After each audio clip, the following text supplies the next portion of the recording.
السلام عليكم، مرحبا بكم على قناتي أنا وأختي. مادام دخلتوا لهذا الفيديو أكيد انتي مجموعة اللي حابة دير دراهم وحابة تخدم على روحها يلو كان بمصروف قليل. حبيت نقولك بلي راكي وصلتي للمكان الصح. قبل ما نبدا البنات ديروا لي جيم كومنتار على الفيديو ويلا نبداو. كما شفتوا في العنوان البنات كيفاش تبداي مشروعك وكيفاش تسوقي له. اول حاجه البنات لازم يكون عندك اصرار وعزيمه وانه صح انتي قررتي انك راح تبداي هذا المشروع، يعني ما فيهاش نقاش، يعني راح تافونسي برك.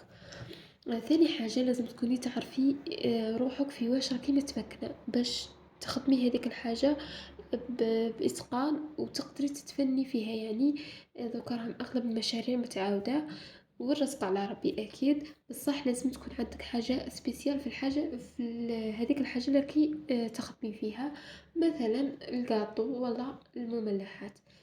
نقولوا المملحات، انتي تخدمي مملحات واختاروا تخدموا مملحات الى اخره. دوكا كي تلقاي ياسر بنات في نفس المشروع وفي نفس الولايه وفي نفس المنطقه، بصح كاين اللي كوموندو على ديك وكاين اللي مكوموندوش على ديك والعكس، يعني كل وحده وزبائنها الزبائن الخاصه بها. الرزق على ربي كما قلت لكم. آه ما تقوليش يعني راها فلانه تخدم هنايا وراها شايعه ما نقدرش انايا ننافسها، ولا انا ما تقدريش تنافسيها كما هي كما انتي تقدري وقال عافية.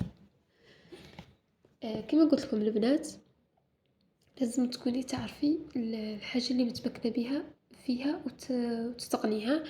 كي نكملوا هذا زوج نقاط تكوني عرفتي روحك زين بلي راكي راح تبداي وعرفتي الحاجة اللي راح تبداي فيها.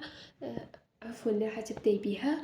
نروحوا للنقطة الثالثة واللي هي انك خلاص يعني قررتي راح تبداي تفتحي حساب خاص بك او بالاحرى خاص بالمشروع نتاعك. تفتحي حساب وتسميه بالحاجة اللي راك تخدمي اللي راكي راح تخدمي بيها. بار اكزومبل راح تخدمي حلويات، تكتبي حلويات فلانة اسمك ولا كما تحبي. يعني انا حنعطيك مثال وكل واحدة تقيس على روحها وتقيس على الحالة اللي راها فيها. ثاني حاجة تخدمي شعار خاص بك، مش تخدميه يعني تجيبيه ويولي خاص بك انتي، بحيث كي يحطوا ديك السلعة، عفوا كي يحطوا داك الاشعار ولا يحطوا الاسم نتاعك كيف كيف يحطوا الاعلان يحطوا يحطوا داك الاشعار ولا يحطوا الاسم نتاعك نفس الشيء.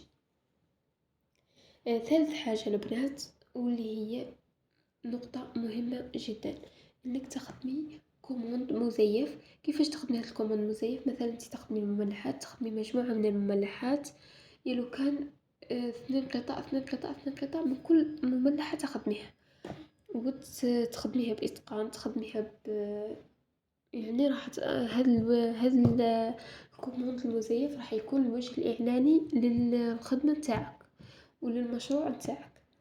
كبداية تروحي تيا تخدمي هذاك المملحات، تجيبي ما عندكش يا سيدي والو، ما عندك والو، تجيبي ورقة بيضاء وتحطي عليها المملحات نتاعك، تصوريهم في مكان يكون فيه الإضاءة. ما عندكش الإضاءة صوري في النهار برك، أحسن إضاءة هي الإضاءة تاع النهار.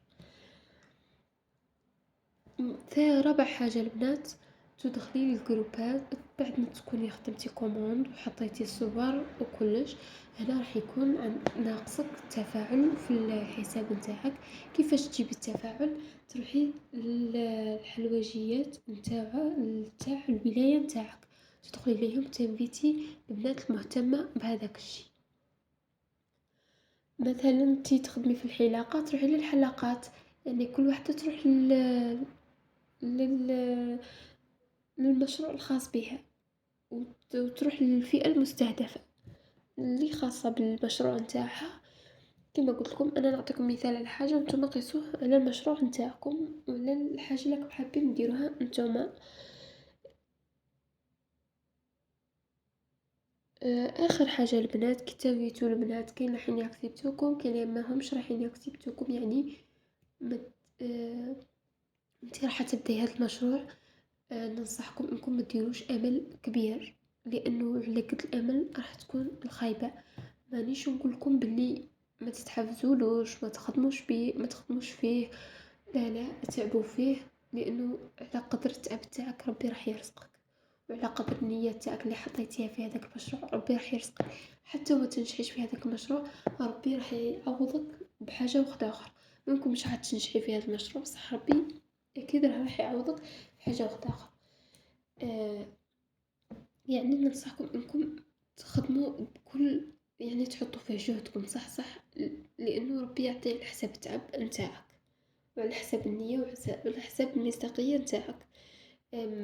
ما ننصحكمش وحدة تكون ما عندهاش الخبرة وتبدا تخدم للناس، هنا راح تخسري زبائن وراح تفشلي، راح يجيك إحباط، راح تكرهي، ما تزيديش تبداي كامل، يعني تمكني في الشي اللي راكي راح تخدميه، من بعد ابداي اخدمي فيه للناس، كيما هاك راح تكتسبي زبائن اللي تكون أول مرة تخدم عليك وتعجبها خدمتك راح تعتمدك دائما، واللي ما تعرفه واللي ما خدمتش عندك كامل راح يدلوها اللي خدموا عندك، وإذا ما كانش في هذا النضوج راح تكون المصداقية نتاعك هي اللي يعني خدمتك تهدر عليك، مبدئيا صح تعب بصح خدمتك من بعد تولي تهدر عليك، يعني تولي تحتاجي لا إشهار ني الناس يطاقوك في كي تكون وحدة حابة، يعني خدمتك تهدر عليك من تالي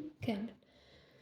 آخر حاجة البنات كي تكون راح يجيك كوموند، مبدئيا أكيد راح يجيك كوموند، كي تجي كوموند هاذيك أخدميها، وبعد ما تدي الطلبية بعد ما تعطي الطلبية لمولاتها ابعثيلها في الماسنجر سقسيها عجبتك ما عجبتكش دي رايها، كي تعطيك رايها ديري سكرين شوت لهذيك المحادثة، قطي الاسم تاع الزبونة إذا قالتلك قطيه يعني برايها هي ديريه وحطيه في ستوري مثبت والله في منشور مع الكوموند تاعها، يعني بعد ما تكوني صورتيها تحطيهم مع بعضهم كيما هاك، أي وحدة تكون متخوفة إنها تكوموندي عليك راح تلقى راي الزبونة ترتاح وتكوموندي عليك بكل أريحية، مش تكوموندي عليك وهي خايفة.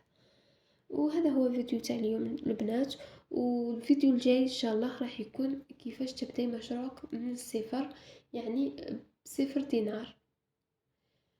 الى اللقاء البنات في فيديو جديد ان شاء الله، اذا عجبكم قولوا لي، واذا خصكم نقطة والله قولوا لي في الكومنتار واكيد راح نجاوب عليكم.